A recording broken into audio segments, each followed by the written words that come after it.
Welcome back नाज़रीन। ईद जो ज़बरदस्त ॾींहुं आहे। तव्हांखे असां सां गॾु वेठल ही प्यारा मेहमान बि टेलीविजन स्क्रीन ते नज़र अचनि पिया। तमामु दिलचस्प गुफ्तगू हले पई। अच्छा, ईद खां ब्रेक खां अॻु में जेको आहे खाधे पीते ते ॻाल्हि हले पई त केरु घर में छा पचाईंदो आहे।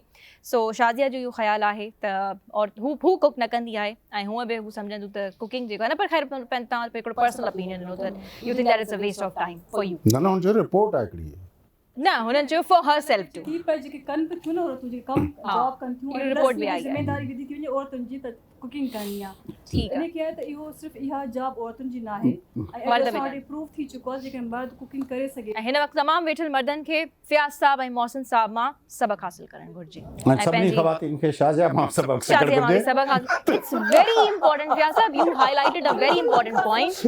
छो त हू उन्हनि जी जॾहिं तबियत बि ख़राबु हूंदी आहे या हू सही महसूस न कंदियूं तॾहिं वीचारियूं वञी करे किचन में कमु कंदियूं आहिनि ऐं पंहिंजे पाण खे बिल्कुलु यू नो प्रायोरिटी वर्किंग जो हिकिड़ी हार्श रियलिटी आहे त वर्किंग वुमन जेका ख़ासि तौर ते आहे सही उनजे लाइ केतिरो ॾुखियो आहे ऐं उनखां उमेदु रखी वञे थी त हू पंहिंजी जॉब बि करे ऐं पंहिंजे ॿारनि खे बि संभाले ऐं वापसि अची रधु बचाव बि करे वरी सभिनी खाराए पोइ सभिनी खे आख़िर में सुम्हे त तव्हां सोचो त केॾो ॾुखियो कमु आहे। केॾो ॾुखियो कमु आहे। बिल्कुलु सही पॉइंट आउट कयो था। हाणे हिकिड़ो दिलचस्प सेगमेंट आहे नाज़रीन, रैपिड फायर राउंड। तमामु हिकिड़ो फेमस सेगमेंट आहे जेको तव्हांखे काफ़ी प्रोग्राम्स में नज़र ईंदो आहे। ख़ैर अॼु असीं कोशिशि कईसीं त हुनखे ऐड करण जी कोशिशि कयूं ऐं पंहिंजे प्यारनि महिमाननि खां इहो रैपिड फायर राउंड खेॾण जी कोशिशि कयूं। So let's start with Mohsin Babar साहब। मोहसिन साहब, आर यू रेडी?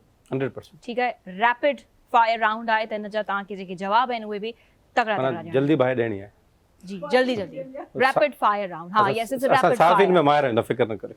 एब्सोल्युटली। त उहो बि एक्सक्लूसिव तव्हां खणी ईंदा आहियो। सो बहरहाल त वधीक ॻाल्हि थी सघे थी but we have short time. So Mohsin sahab, time starts now. ॿाहिरियों खाधो या घर जो खाधो? घर जो खाधो डेफिनेटली। ईद वठण वारनि मां आहियो या ॾियण वारनि मां आहियो? ईद जी ख़र्ची आई मीन ॾियण वारनि मां आहियो। ईद नमाज़ पढ़ंदा आहियो? बिल्कुलु। बिरयानी या घर जा तरियल पटाटा? घर बिरयानी बि घर जी तरियल पटाटा बि घर जा। तरियल पटाटा। ओके। पिज़्ज़ा या बर्गर? ॿई न। मॉर्निंग पर्सन या night owl? You are. I am not the night out person. You are a morning person. Coffee या टी? Coffee of course. मिठाण या चहराण? चहराण। मिठाण न पसंद आहे तव्हांखे? Okay, it's a rapid fire round, no details needed. So Shazia, तव्हांजो टर्न आहे। ॾिसो तव्हां जेको आहे केतिरो तगड़ो जवाब ॾेई वठो था। हूअं त ख़ैर हाणे तव्हांखे आइडिया थी वियो त छा सवाल आहिनि। सो ॿाहिरियों खाधो या घर जो खाधो? ईद जी ख़र्ची वठण वारनि मां या ॾियण वारनि मां? माइटनि सां ईद कंदा आहियो या सुम्ही करे गुज़ारींदा आहियो? न, ईद ॿारनि सां माइटनि सां सभिनी सां कंदा आहियो। बिरयानी या घर जा तरियल पटाटा? पटाटा